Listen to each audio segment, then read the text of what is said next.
Well, this video is a little premature. I mean, I was going to start a weekly thing, call it, what the fuck. So this will be under the drama category anyway. But I couldn't even get through the first day of the week before there was so much what the fuck today that there's no point in waiting. There's no point to, putting together something. So the first one we had was, GOAT, denying the privilege of having a very good video about atheism, about the corruption in the very foundation of, the Christian religion, the Muslim religion, the Judaism. I mean, by pointing out the Dead Sea Scrolls describe a pretty cartoonish origin for these religions.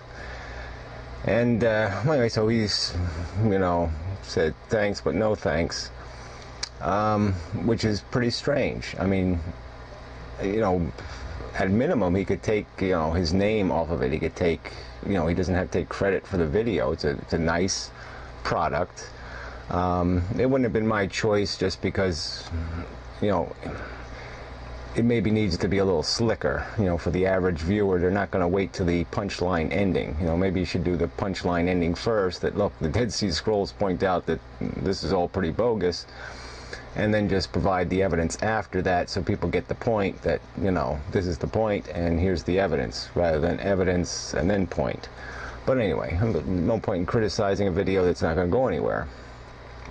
So, like I say, at minimum, if he's uncomfortable with the whole idea of promoting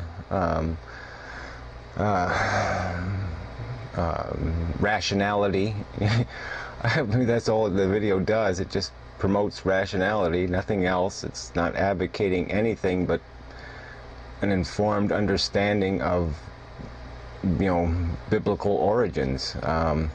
It's not a propaganda piece. It's just a piece pointing out some truth. I mean, maybe he has some discomfort with the facts he presents. I can't, no criticism. I mean, it's just, hard to understand. Even for his own sake. Why are you doing YouTube videos if you're not interested in having a voice? The contradiction just hurts my brain. I understand doing things for an ethical principle, because I'm doing that. And so, like I said, I can only be so critical. I mean, you got to do your thing. But, it just, wow. Really hard to understand. Really, really hard to understand. So, that's one, whoa, what the hell was that? I mean, you're just like, whoa. Okay, number 2. Tommy from the Bronx, episode 1. What was that? I mean, we have this whole fight about guns, and we basically pointed out that they really don't have any purpose as a revolutionary tool. There's no justification for gun ownership in the context of, yes, I need my gun so I can overthrow the government. Because if you're going to overthrow the government, number one, you're going to use bombs and terrorism, you're going to blow up buildings, you're going to kill millions of people, blah, blah, blah, blah, blah. You're not going to be able to overthrow a government with a fucking, 9mm gun. Just isn't going to happen. So that rationale for gun ownership is thrown in the garbage. And so then the only legitimate reason you have left is personal security. And they've now made a mockery out of that because they play with their guns. It's, let's play assassination. And so they decide to do a little skit, It's like a bunch of 9-year-olds. Yeah, let's go out and play assassination. You be Tommy and I'll be Al Capone and you can be some other shithead. You can be the crack addict. And it was just, what the fuck? I mean, if it was a great movie, you'd say, okay, maybe, natural born killers or something. It has its value because it is high production, because it does set the right mood, because it does have all those little nuances that give it some sort of character. This was just boring, and then you get to finally you get to this fucking ending, and it's grotesque. I mean, it's just, yeah, let's whap a guy with a baseball bat, and we smash his face, and then we shoot him in the head. I mean, it's cliche, number one. Like, oh, we all haven't seen Goodfellas, we all haven't seen The Godfather, and this isn't like a satire. this is buffoonery. It's like such a cheap, crappy imitation. I mean, if it had been satire, then it might have been funny. But it wasn't satire. It was an imitation. It was intended to be dramatic, right? I mean, funny in the not laugh at it sense, but humorous in the, well, I don't even know what the fucking humor would be. Like, okay, you be cliche A, I'll be cliche B. Okay, that's sort of funny, but there's nothing cliche in this story. There's nothing cliche in the movie itself. It's just, let's be assholes. And like I said, I mean, these are gun owners. These are the kind of people running around with guns, and this is how they think. I mean, it's just, I just don't know. It's just, it's like acting out some sort of, it's like a man in drag. There's just some things that just irritate me, and that's one of them. And this just irritates me because it isn't a drama, and it isn't satire. It's stupid, and it's stupid in an ugly way. This is just showing the bare, ugly ass of humanity.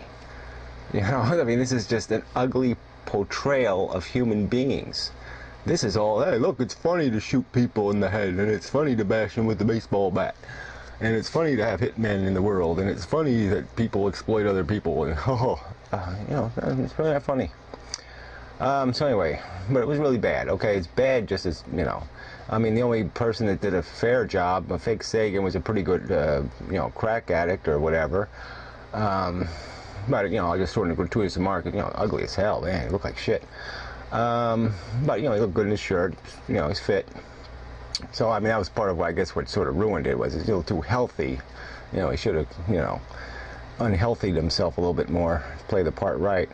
But anyway, so that's enough on that.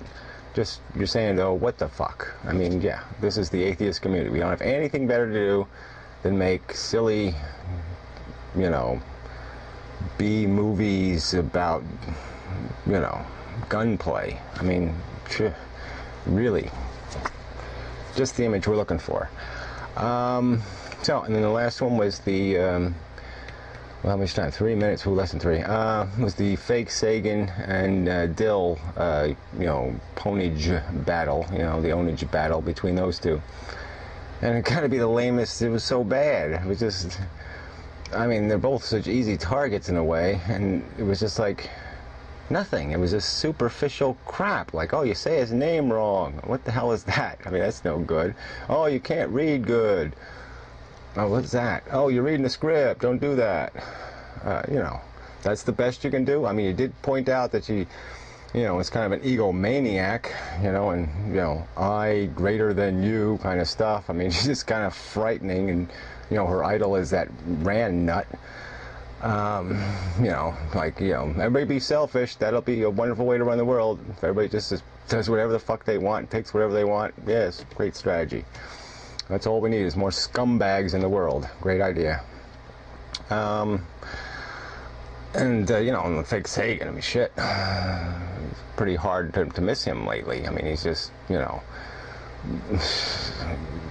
not a very sympathetic portrayal lately, Let's just kick a guy who's down, in the sense that, yes, okay, it was kind of lame, crying and whatnot with the whole Soup X thing and everything else, but it is his family, and he's a little, he's sort of a mama's boy. He's had a nice, privileged life. So you can sort of understand he might be a little emotional, even though he's a brain surgeon or whatever. But whatever. It's just bizarre. It's just kind of bizarre, especially in the context, we're having conversation about what an atheist is, or at least, how we define ourselves, or how we even get along with each other. Because, yeah, there is no, how do you do that? I mean, even what I did is kind of nutty, banning subscribers to somebody else. I mean, it just is kind of bizarre, but I mean, that's sort of where we are. We're in this weird place where we don't have any definition. We are just these people going in all these different directions, and none of them look very good. So anyway, my 2 cents.